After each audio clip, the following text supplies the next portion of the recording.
मतलबी लोग ये एक ऐसे लोग होते हैं जो माशरे में हर तरफ फैले हुए हैं, हर जगह आपको मिलेंगे। ये नहीं कि बाजारों में मिलेंगे, दोस्तों में मिलेंगे, नहीं, ये रिश्तेदारों में भी हैं, हमारे अपने घर के लोगों में भी ऐसे लोग बहुत से मौजूद हैं जो हमें मतलबी नजर आते हैं, हमें वाज़ेह तौर पर नजर आता है कि ये मतलबी है।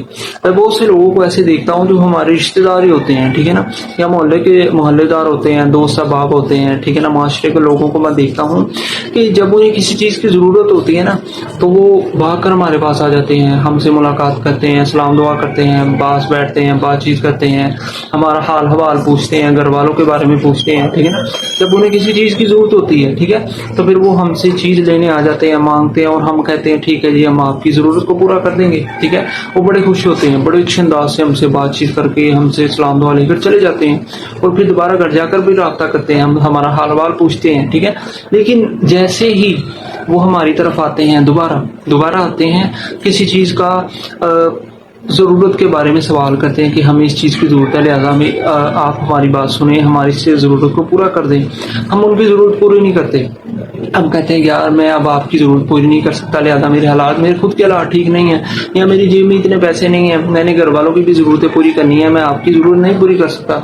तो फिर उन लोगों की उसी वक्त रंगत बदल जाती है, उनके बात करने का अंदाज बदल जाता है, उनकी आंखों की कैफियत बदल जाती है, ठीक है ना।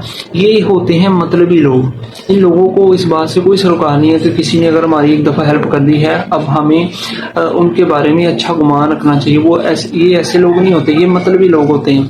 इन लोगों का मकसद होता है अपनी ज़रूरत को पूरा करना। इन लोगों का मकसद ये नहीं होता कि अगर किसी ने हमारी हेल्प कर दी है तो हमें अब उसका भी ख्याल रखना चाहिए, ठीक है ना। इसका मतलब ये नहीं है कि अगर हमने किसी ने हमारी हेल्प कर दी है एक मरतबा तो उसने हमारी सारी ज़िंदगी का ठेका ही ले लिया है हेल्प करने का।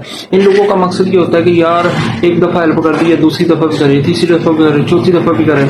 एक आप जितनी बार मरतबा आप 10 मरतबा भी कर देना, 11वीं मरतबा नहीं करेंगे, ये 10 मरतबा की हुई हेल्प, आपकी हेल्प की हुई हेल्प को भूल जाएंगे, भूल कर आपको आपके बारे में बुरा गुमान अपने अंदर पैदा कर लेंगे, आपको बुरा भला कहना शुरू कर देंगे, आपके बारे में बुरे ख्यालात अपने जहन में चलाना शुरू कर देंगे। यही नहीं, फिर लोगों के बीच भी आपका तज़किरा करेंगे, देखिए जी मैं इसके पास गया था, इसने मेरी बात ही नहीं सुनी, इसने मेरी ज़रूरत को पूरा ही नहीं किया। ऐसे मतलबी लोगों से बचें, ठीक है ना। ठीक है, अल्लाह ने ये कहा है कि ज़रूरतमंदों की ज़रूरत को पूरा करो, लेकिन ऐसे लोग जिनको ज़रूरत है, आप ज़रूरत पूरी कर दी है, दूसरी मरतबा आप कह रहे हैं यार मैं किसी वजह से नहीं पूरी कर सकता, तो इसका मतलब ये नहीं है कि वो आपके खिलाफ बुरे गुमान पैदा करने शुरू कर दें, ठीक है। ऐसे लोगों से बचें, ऐसे लोगों से दोस्ती ताल्लुक रिश्तेदारी छोड़ दें, ठीक है। ऐसे लोगों को आपकी ज़रूरत नहीं है, इन लोगों को अपनी ज़रूरत की वजह से आपकी ज़रूरत है। आप रिश्तेदारी की वजह से, दोस्ती की वजह से या अच्छे ताल्लुक की वजह से आपकी ज़रूरत नहीं होती। ये लोग मतलबी होते हैं, बहुत बुरे तरीन लोग होते हैं, जिन लोगों को हमारे एहसास की, हमसे प्यार मोहब्बत की, इन लोगों को कोई ज़रूरत नहीं होती, ना ही इन्हें इस बात से फ़र्क पड़ता है कि हम उनका कितना ख्याल रखते हैं।